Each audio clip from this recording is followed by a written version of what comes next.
नमस्कार साथियों, मैं आचार्य रमेश धस्मान आपका स्वागत करता हूं मेरे इस वीडियो चैनल जिसका नाम है ज्योतिष दृष्टि। श्राद्ध पक्ष 29 सितंबर से शुरू हो रहे हैं और श्राद्ध पक्ष के अंतर्गत कई प्रकार की भ्रांतियां लोगों को रहती हैं।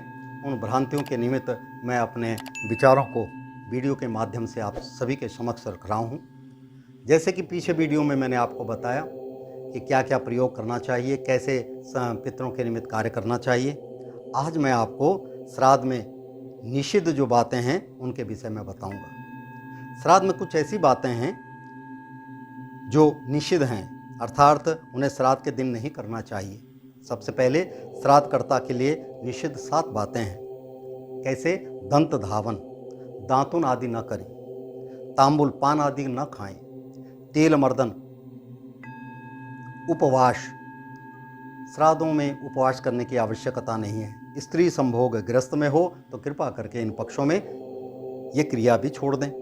दवाई आदि न लें, अगर बहुत ज़्यादा ज़रूरत है, बहुत ही जो ले रहे हैं उनके निमित्त आप कर सकते हैं। कहते हैं बाल को और वृद्ध को और बीमार को, ये सभी निषेध हैं, इनको कोई दोष नहीं लगता। दूसरे का भोजन न करें, ये 7 बातें श्राद्धकर्ता के लिए वर्जित है। अब श्राद्ध भोक्ता के लिए 8 वस्तुओं का निषेध क्या क्या है? जो श्राद्ध खाने वाले हैं उनके लिए 8 वस्तुओं का क्या क्या निषेध है? पुनर्भोजन, कहते हैं दोबारा भोजन न करना ही चाहिए, एक ही बार भोजन करें। अब क्या करते हैं आजकल, देखा होगा आपने, पंडित जी आ जाओ, चाहे मुंह जूठा कर लो, चाहे ये कर लो। वैसे तो एक ही जगह भोजन करना चाहिए। बाकी भोजन आप लेके ला सकते हैं और संध्या काल के समय या जब कभी आपको समय मिलता है परिवार के लोग उसका प्रयोग कर सकते हैं। यात्रा नहीं करनी चाहिए, भार ढोना नहीं चाहिए, परिश्रम, मैथुन, दान, प्रतिग्रह तथा होम श्राद्धान्न भोजन करने वाले इन 8 बातों से बचना चाहिए। श्राद्ध में लोहे के पात्र का सर्वथा निषेध है। श्राद्ध में लोहे के पात्र का उपयोग कदापि नहीं करना चाहिए। लोह पात्र में भोजन करना भी नहीं चाहिए तथा ब्राह्मणों को भोजन कराना भी नहीं चाहिए। यहाँ तक कि भोजनालय में या पाकशाला में भी उसका कोई उपयोग नहीं करना चाहिए। श्राद्ध में निषिद्ध कुश, चिता में बिछाई गई जो कुशा होती है जिससे हम श्राद्ध में तर्पण इत्यादि करते हैं, वो कौन कौन सी निषिद्ध है? जो चिता में बिछाई हुई है, रास्ते में पड़ी हुई, ऐसी पड़ी हुई है। पितृ तर्पण एवं ब्रह्म यज्ञ में उपयोग लाई गई, अर्थात जैसे आप जाते हो सरस्वती सरोवर में जाते हो, कहीं तीर्थ स्थानों में जाते हो, अब कुशा पड़ी हुई है नीचे उठा ली, ऐसा नहीं। गंदगी से और आसन में से निकाले हुए पिंडों के नीचे रखे हुए तथा अपवित्र कुश निषिद्ध समझी जाती है, अर्थात कुशा पवित्र हो, शुद्ध हो। श्राद्ध में निषिद्ध गंध अर्थात खुशबू। श्राद्ध में श्रीखंड, चंदन, खश, कर्पूर सहित सफ़ेद चंदन ही पितृकार्य के लिए प्रशस्त है। अन्य पुरानी लकड़ियों के चंदन, निर्गंध काष्ठों के चंदन के लिए उपयोग नहीं करना चाहिए। कस्तूरी, रक्त चंदन, गौरोचन, सल्लक और पूतिक आदि निषिद्ध हैं। श्राद्ध में त्याज्य पुष्प कौन कौन से फूल नहीं प्रयोग होते? कदम्ब का, केवड़ा का, मौलसरी, बेलपत्र, करवीर, लाल तथा काले रंग के सभी फूल तथा उग्र गंध वाले गंध रहित सभी फूल श्राद्ध में निषिद्ध हैं। इनका प्रयोग नहीं करना चाहिए। श्राद्ध में कौन सी धूप नहीं करनी चाहिए? अग्नि पर दूषित गुग्गुल अथवा बुरा गोंद और केवल घी डालना निषिद्ध है, अर्थात चंदन की धूप का प्रयोग करें। और जैसा कि अमूमन हम घी निर्मित जो धूप है उसका प्रयोग कर सकते हैं, ये लाभकारी है। अगरबत्ती इत्यादि का प्रयोग नहीं करना चाहिए।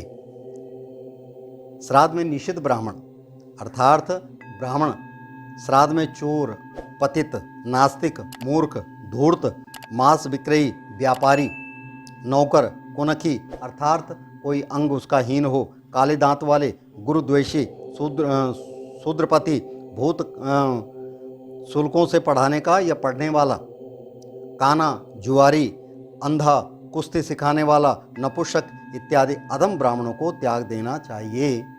श्राद्ध में निषिद्ध अन्न कौन कौन से अन्न का प्रयोग नहीं करना चाहिए? जिसमें बाल और कीड़े पड़ गए हों, जैसे कुत्तों ने देख लिया हो, जो बासी एवं दुर्गंधित हो, ऐसी वस्तु का श्राद्ध में प्रयोग नहीं करना चाहिए।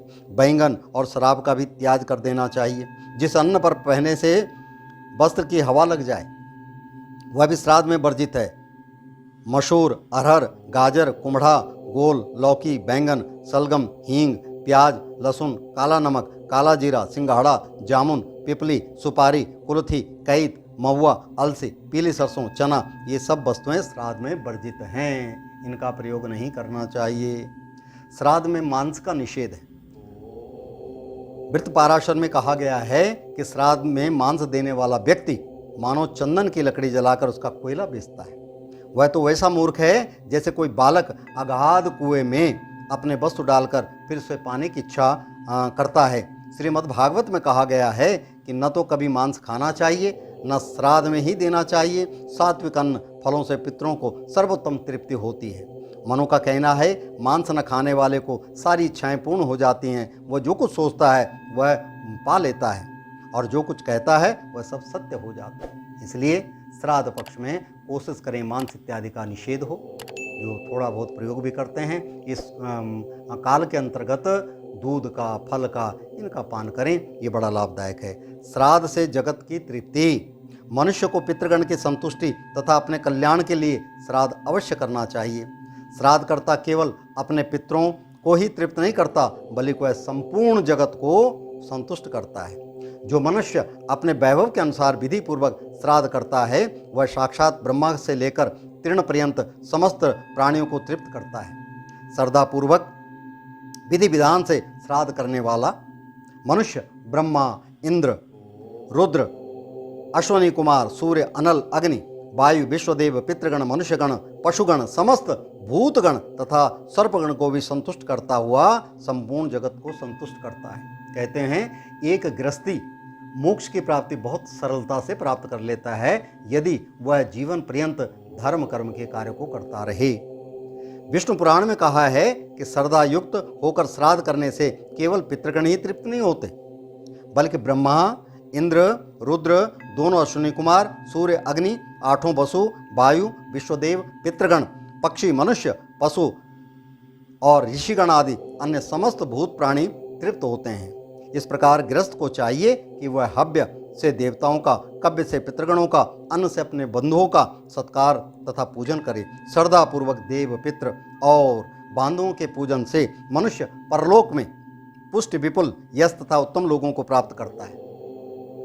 यहाँ तक कहा है कि जो लोग देवता, ब्राह्मण, अग्नि और पितृगण की पूजा करते हैं, वे सब की अंतरात्मा में रहने वाले विष्णु को ही पूजा करते हैं। कहते हैं, देवाधीन जगत सर्वा मंत्राधीन च देवता, ते मंत्र विप्राधीन तस्मात् ब्राह्मण देवता।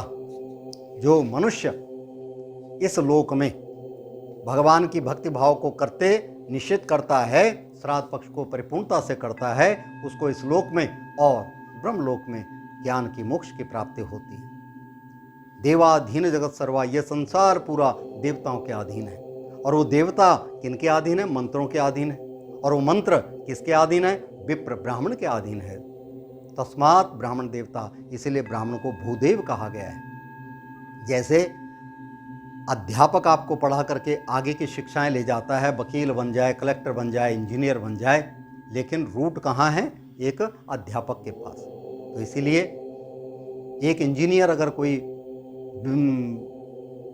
पुल बनाता है तो हो सकता है उसकी कुछ कमी के द्वारा वह दुर्घटनाग्रस्त हो सकता है। एक डॉक्टर जिसका इलाज करता है, लेकिन एक अध्यापक जब एक समाज की रचना करता है तो अध्यापक के ऊपर तारोमदार बहुत रहता है। इसीलिए ज्ञान की प्रकाष्ठा है।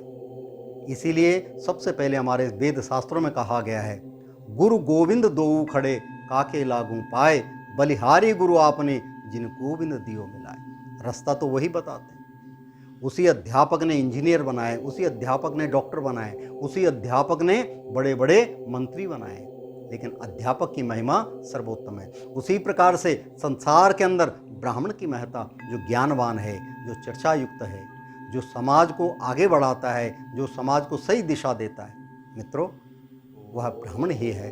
ब्रह्म स्वरूपम सर्वभूतानां, अर्थात सभी में श्रेष्ठ ब्रह्म के भाव को श्राद्ध पक्ष में यदि आप दान, पुण्य, धर्म, कर्म के द्वारा चलाते हो तो आपके पितृ अत्यंत प्रसन्न होते हैं। इस लोक में आपको आनंदित करते हुए ब्रह्मलोक को मोक्ष की प्राप्ति कराते हैं। इन्हीं शब्दों के साथ, इन्हीं विचारों के साथ मैं अपनी वाणी को विराम देता हूँ। नए विचारों के साथ आपके समक्ष आएंगे। हाँ मित्रों, एक बात ज़रूर है, ये श्राद्धों के विषय में जो मैंने आपको दी हैं, ये एक वार्ता भाव है।